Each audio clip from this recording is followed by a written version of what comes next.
सुबह के करीब 11 बजे का समय था। जिले की आईपीएस अधिकारी कोमल नेगी एक ऑटो में बैठी हुई थी। ऑटो ड्राइवर को यह बिल्कुल अंदाजा नहीं था कि जो महिला उसकी ऑटो में बैठी हुई है वह कोई आम महिला नहीं बल्कि जिले की आईपीएस अधिकारी हैं। कोमल ने नीले रंग की साड़ी पहनी हुई थी और देखने में वह बिल्कुल एक आम सी महिला लग रही थी। वह अपने भाई की शादी में शामिल होने के लिए छुट्टी लेकर ऑटो में बैठी घर जा रही थी। कोमल ने सोचा कि अपने भाई की शादी में वह आईपीएस अधिकारी के रूप में नहीं बल्कि सिर्फ एक बहन के तौर पर जाएंगी। ऑटो चलाते हुए ड्राइवर मोहन ने कहा, मैडम, आपकी वजह से मैं इस रास्ते से जा रहा हूं, वरना मैं इस रास्ते से बहुत कम जाता हूं। आईपीएस अधिकारी कोमल ने ऑटो वाले से पूछा, लेकिन ऐसा क्यों भैया? इस रास्ते में क्या प्रॉब्लम है? ऑटो ड्राइवर मोहन ने कहा, मैडम, इस रास्ते पर कुछ पुलिस वाले खड़े रहते हैं। हमारे इस इलाके का जो इंस्पेक्टर है वह ऑटो का चालान बिना वजह काटता है और ऑटो वालों से बिना किसी गलती के पैसे वसूलता है। और अगर इंस्पेक्टर की बात नहीं मानते तो वो लोगों के साथ मारपीट करता है। आज पता नहीं मेरे किस्मत में क्या लिखा है। ऊपर वाला करे कि इस टाइम पर वो इंस्पेक्टर रास्ते में ना मिले, वरना वो बिना गलती के मुझसे पैसे वसूल करेगा। आईपीएस कोमल नेगी मन ही मन सोच रही थी, क्या सच में यह ऑटो ड्राइवर जो कह रहा है वह सच है? क्या वाकई यहाँ के थाने का इंस्पेक्टर इतना गलत काम करता है? थोड़ी ही दूर आगे बढ़ने पर उन्होंने देखा कि सड़क के किनारे इंस्पेक्टर हाथीराम अपने साथियों के साथ खड़ा था और वाहनों की चेकिंग कर रहा था। जैसे ही ऑटो उनके सामने पहुंचा, इंस्पेक्टर हाथीराम ने लाठी से इशारा करके ऑटो को रोक दिया। फिर इंस्पेक्टर हाथीराम गुस्से में बोला, अरे ओ पायलट, नीचे उतर। तेरे बाप की सड़क है क्या? इतनी तेज स्पीड में ऑटो चला रहा है। कानून का कोई डर नहीं है क्या? चल अब जल्दी से 5,000 का चालान भर। इतना कहकर इंस्पेक्टर ने चालान बुक निकाल ली। ड्राइवर मोहन डरते हुए बोला, साहब, मैंने कोई नियम नहीं तोड़ा। आप किस बात का चालान काट रहे हैं? कृपया ऐसा मत कीजिए। मेरी कोई गलती नहीं है और अभी मेरे पास इतने पैसे भी नहीं हैं। मैं आपको 5,000 रुपए कहां से दूं? यह सुनकर इंस्पेक्टर हाथीराम और भड़क गया। उसने ऊंची आवाज में कहा, ज्यादा जुबान मत चला मेरे सामने। पैसे नहीं हैं तो ऑटो क्या फ्री में चलाता है? जल्दी से ऑटो के कागज निकाल। कहीं ये ऑटो चोरी का तो नहीं है? ड्राइवर ने जल्दी से सारे कागज निकाल कर दिखा दिए। कागज बिल्कुल ठीक थे, सब कुछ पूरा था। लेकिन इंस्पेक्टर हाथीराम ने फिर भी कहा, कागज तो सही हैं, लेकिन चालान तो भरना ही पड़ेगा। अब 5,000 नहीं तो 3,000 ही दे दें, वरना तेरी यह ऑटो अभी सीज कर दूंगा। पास ही खड़ी आईपीएस कोमल नेगी ये सब कुछ ध्यान से देख और सुन रही थी। उन्होंने देखा कि किस तरह इंस्पेक्टर हाथीराम एक गरीब, लाचार और मेहनती ऑटो ड्राइवर को बिना वजह परेशान कर रहा था, उससे पैसे वसूलने की कोशिश कर रहा था। उनके मन में गुस्सा तो आया, पर उन्होंने खुद को शांत रखा ताकि पहले पूरी सच्चाई समझ सकें और फिर सही समय पर कार्रवाई कर सकें।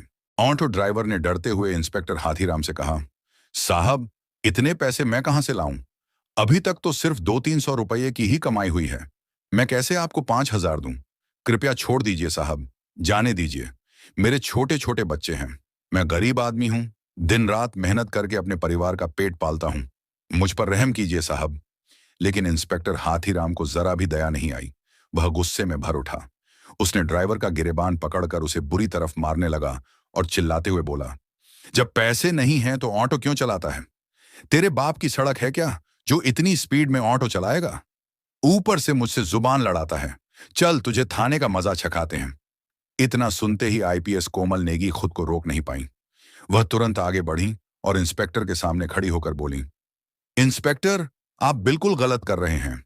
जब ड्राइवर ने कोई गलती नहीं की तो आप उसका चालान क्यों काट रहे हैं? ऊपर से आपने उसके साथ मारपीट की। यह कानून का उल्लंघन है। आपको कोई हक नहीं है किसी गरीब पर इस तरह का अत्याचार करने का। इसे जाने दीजिए। इंस्पेक्टर हाथीराम पहले से ही गुस्से में था। आईपीएस कोमल नेगी की बात सुनकर वह और भड़क गया। उसने ताव में कहा, अच्छा, अब तू मुझे सिखाएगी कि कानून क्या होता है? बहुत जुबान चल रही है तेरी। लगता है तुझे भी जेल की हवा खिलानी पड़ेगी। चल, अब दोनों एक साथ जेल में रहना, वहीं चलाना अपनी जुबान। कोमल नेगी का चेहरा गुस्से से लाल हो गया, पर उन्होंने अपने आप पर काबू रखा। वह देखना चाहती थी कि यह इंस्पेक्टर आखिर किस हद तक गिर सकता है। इंस्पेक्टर हाथीराम को यह जरा भी अंदाजा नहीं था कि उसके सामने खड़ी यह साधारण सी साड़ी पहनी महिला कोई आम औरत नहीं बल्कि जिले की आईपीएस अधिकारी कोमल नेगी है। हाथीराम ने अपने साथियों को आदेश दिया, चलो, दोनों को थाने ले चलो, वहीं देखेंगे इन दोनों की कितनी जुबान चलती है। तभी दो पुरुष कांस्टेबल और दो महिला कांस्टेबल तुरंत आगे बढ़े और उन्होंने ऑटो ड्राइवर और आईपीएस कोमल को पकड़ लिया। जब वे थाने पहुंचे तो इंस्पेक्टर हाथीराम ने कहा, इन्हें यहीं बैठा दो, अब यहां देखते हैं ये दोनों क्या करते हैं। इनकी औकात तो इन्हें दिखानी पड़ेगी। हवलदारों ने दोनों को एक बेंच पर बैठा दिया। हाथीराम कुर्सी पर बैठा ही था कि तभी उसका मोबाइल पर एक कॉल आया। उसने कॉल उठाते हुए कहा, हाँ, आपका सब काम हो जाएगा, उस केस में आपका नाम नहीं आएगा। बस मेरे पैसे तैयार रखना, टेंशन मत लो, मैं आपका सारा काम कर दूंगा। आईपीएस कोमल नेगी और ऑटो ड्राइवर दोनों बैठकर यह सब सुन रहे थे। कोमल मन ही मन सोच रही थीं कि यह इंस्पेक्टर न केवल सड़कों पर लोगों को परेशान करता है, बल्कि थाने के अंदर भी रिश्वत लेकर काम निपटाता है। वह गरीबों को लूटता है और उनका हक मारता है। कोमल ने गुस्से को दबाए रखा। वे जानती थीं कि अभी तात्कालिक गुस्से में कुछ करना ठीक नहीं होगा। असली मुकाबला सबूतों और सही तरीके से करना है, ताकि पूरा पुलिस प्रशासन और शहर ये देख सके। वे अंदर से योजना बना रही थीं कि किस तरह इसे सबके सामने बेनकाब किया जाए। पास बैठा ऑटो ड्राइवर परेशान था। वह अपने घर और बच्चों की चिंता कर रहा था। कोमल ने उसकी तरफ देखा और शांत स्वर में कहा, आप घबराइए मत, ये इंस्पेक्टर आपका कुछ नहीं कर पाएगा। मैं आपके साथ हूं। मैंने सब देख लिया है और मैं इसे बेनकाब करूंगी। आप निश्चिंत रहें, आपकी कोई गलती नहीं है, आप सुरक्षित हैं। मैं कोई आम महिला नहीं हूं, मैं आईपीएस अफसर कोमल नेगी हूं। मैं इस इंस्पेक्टर के सारे काले कामों का पता लगा रही हूं, इसलिए अभी चुप रहकर सब देख रही हूं। फिर सब साफ करके इसकी औकात लोगों के सामने दिखाऊंगी। यह सुनकर ऑटो ड्राइवर को थोड़ा सुकून मिला। उसने एक गहरी सांस ली और बोला, क्या आप सच में आईपीएस मैडम हैं? लेकिन जब मेरे साथ ये सब हो रहा था तो आपने कुछ क्यों नहीं कहा? मुझे बचाया क्यों नहीं? आप कहीं झूठ तो नहीं बोल रही हैं? या आप इन लोगों से मिली हुई तो नहीं हैं? ड्राइवर थोड़ा घबराया हुआ था। कोमल नेगी ने उसे शांति से भरोसा दिलाया, नहीं, मैं इन लोगों से नहीं मिली हूं। मैं सच में इस इंस्पेक्टर को बेनकाब करने के लिए चुप बैठी हूं।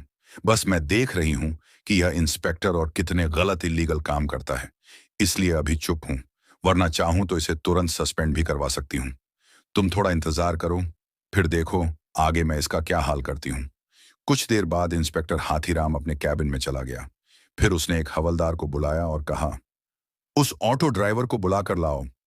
हवलदार तुरंत बाहर गया और ड्राइवर से बोला, साहब ने आपको अंदर बुलाया है। यह सुनकर ड्राइवर डर गया, मगर कोमल ने उसे हिम्मत दी और कहा, तुम परेशान मत हो, जो भी होगा मैं सब देख लूंगी। वह इंस्पेक्टर के पास गया। इंस्पेक्टर हाथीराम ने ड्राइवर को देखकर हंसते हुए कहा, देख, अगर तुझे तेरी ऑटो बचानी है तो तुझे 5,000 देने ही होंगे, वरना तेरी ऑटो सीज कर दूंगा। ऊपर से तू मेरा दुश्मन भी बन जाएगा। पूरे इलाके में मेरा ही राज चलता है। मैं जो चाहूं वो कर सकता हूं। मुझसे टक्कर मत लेना, जो मैं कह रहा हूं वही कर। जल्दी से 5,000 रुपये चालान भर दे। ड्राइवर का दिल जोर से धड़कने लगा।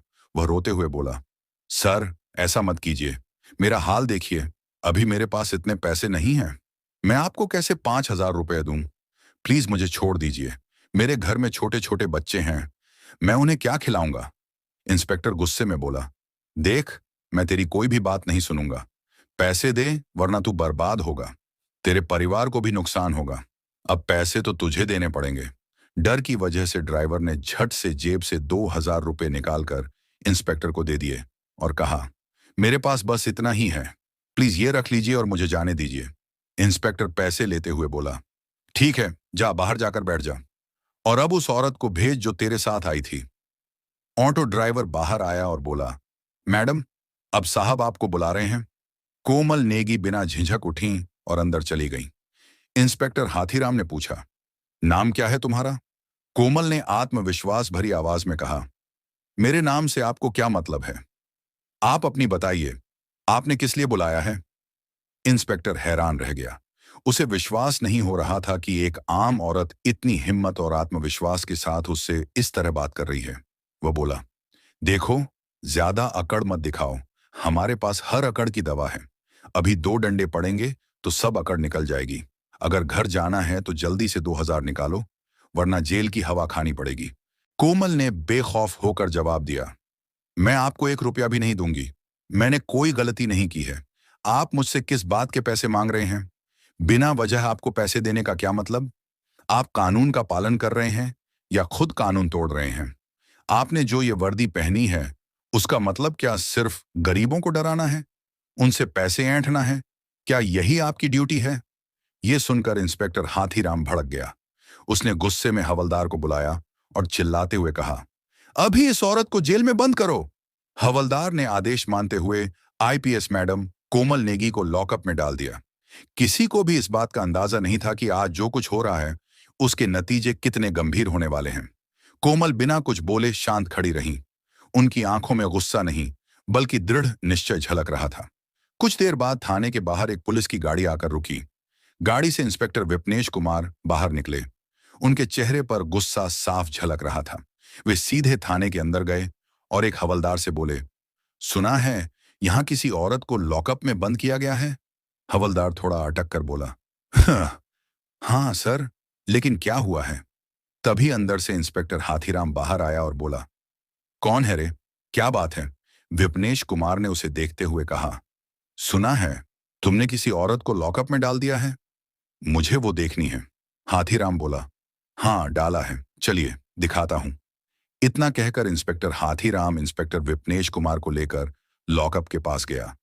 उसे जरा भी पता नहीं था कि अब जो होने वाला है वो उसकी जिंदगी का सबसे बड़ा झटका बनने वाला है।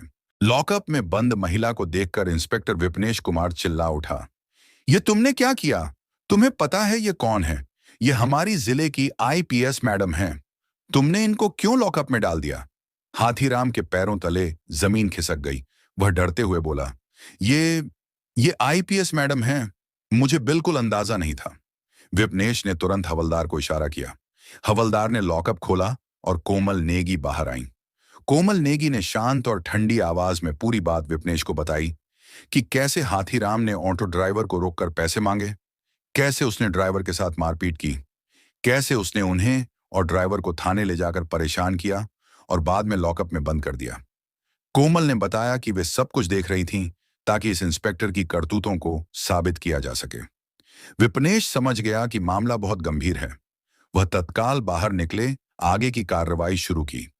सबसे पहले उन्होंने आधिकारिक चैनलों के जरिए अपने वरिष्ठ अधिकारी एएसपी-सीओ को मामले की जानकारी भेजी।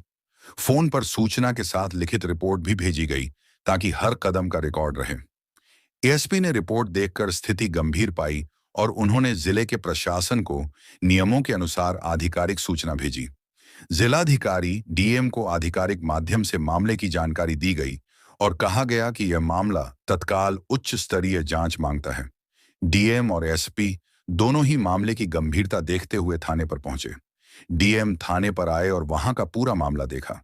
डीएम ने हाथीराम से पूछा, तुमने किस अधिकार से किसी महिला को इस तरह थाने में ठहराया और बिना वजह लॉकअप में डाला?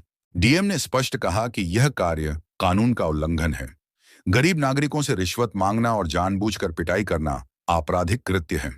उन्होंने तुरंत निर्देश दिया कि मामले की जांच कराई जाए, संबंधित के खिलाफ आपराधिक कार्रवाई और अनुशासनात्मक कदम उठाए जाएं और तत्काल प्रभाव से संरक्षण हेतु कदम उठाए जाएं, ताकि पीड़ितों को न्याय मिल सके। कोमल ने कहा कि वह इस मामले में गवाही देंगी और साथ में ऑटो ड्राइवर भी गवाही देगा। डीएम ने कहा कि आज ही विस्तृत जांच और कार्रवाई के आदेश दिए जाएंगे ताकि आगे कोई भी ऐसे दुरुपयोग की हिम्मत न करे। डीएम हरिवंश राय ने तुरंत संबंधित एसपी और विजिलेंस विभाग को निर्देश दिए कि वे मामले की पूरी जांच करें। उन्होंने कहा कि इंस्पेक्टर हाथीराम के खिलाफ तुरंत अनुशासनात्मक और आपराधिक कार्रवाई की जाए और पीड़ित ऑटो ड्राइवर और आईपीएस कोमल नेगी को इंसाफ दिलाया जाए। कोमल नेगी ने डीएम को पूरी घटना विस्तार से बताई। उन्होंने कहा कि यह सिर्फ उनका मामला नहीं है, बल्कि जिले के कई गरीब और छोटे व्यवसायी लोग इसी तरह के अत्याचारों के शिकार होते हैं। उन्होंने अपना बयान आधिकारिक रिपोर्ट में दर्ज करवाया ताकि कोई भी इसे दबा न सके। ऑटो ड्राइवर मोहन से भी पूछताछ हुए।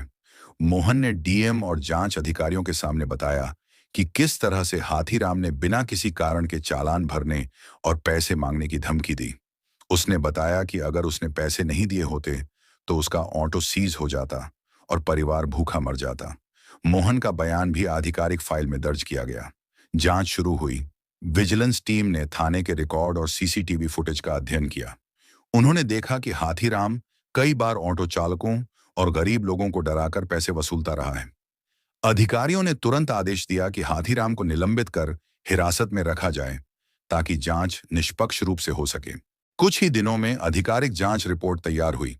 रिपोर्ट में स्पष्ट लिखा गया कि हाथीराम ने कई नागरिकों के अधिकारों का उल्लंघन किया और उसके खिलाफ आपराधिक मुकदमे और अनुशासनात्मक कार्रवाई की सिफारिश की गई। डीएम ने आदेश जारी किया कि हाथीराम को थाने से हटाकर निलंबित किया जाए और उसके खिलाफ लंबी अवधि की जांच और कानूनी कार्रवाई शुरू की जाए। साथ ही सभी प्रभावित नागरिकों की सुरक्षा और राहत के लिए विशेष प्रबंध किए गए। आईपीएस कोमल नेगी ने मीडिया से बात करते हुए कहा, आज का फैसला सिर्फ मेरे लिए नहीं, बल्कि उन सभी गरीब और मेहनतकश लोगों के लिए है जिन्हें अक्सर वर्दी के नाम पर डर और अन्याय का सामना करना पड़ता है। कानून सबके लिए समान होना चाहिए।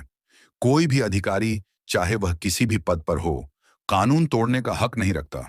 हमारे प्रयासों से यह संदेश जाएगा कि अन्याय के खिलाफ खड़ा होना और सत्य का साथ देना सबसे बड़ा कर्तव्य है। जांच पूरी होने के बाद मामला कोर्ट में पहुंचा। कोमल नेगी और ऑटो ड्राइवर मोहन ने अपने बयान दिए। अदालत ने सभी सबूतों और गवाहों की बातें ध्यान से सुनी।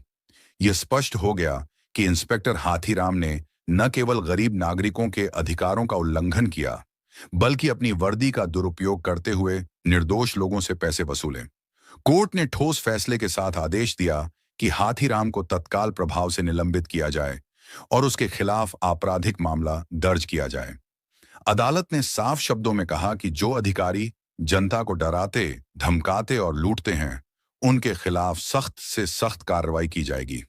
कोर्ट से बाहर आते हुए आईपीएस कोमल नेगी ने पत्रकारों और आम जनता की ओर देखकर कहा, आज का फैसला सिर्फ मेरे लिए नहीं है, यह उन सभी लोगों के लिए है जो वर्दी के नाम पर डर और अन्याय झेलते रहे हैं।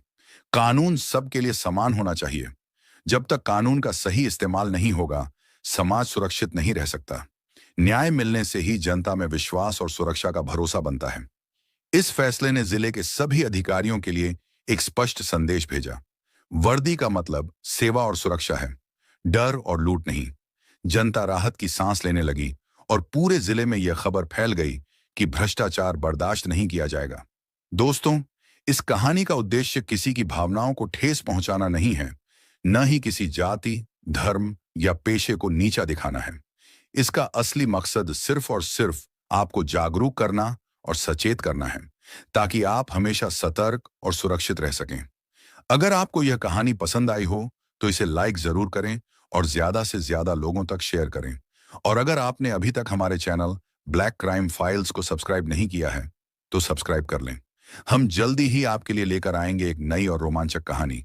अपना और अपने परिवार का ख्याल रखें। धन्यवाद। जय हिंद।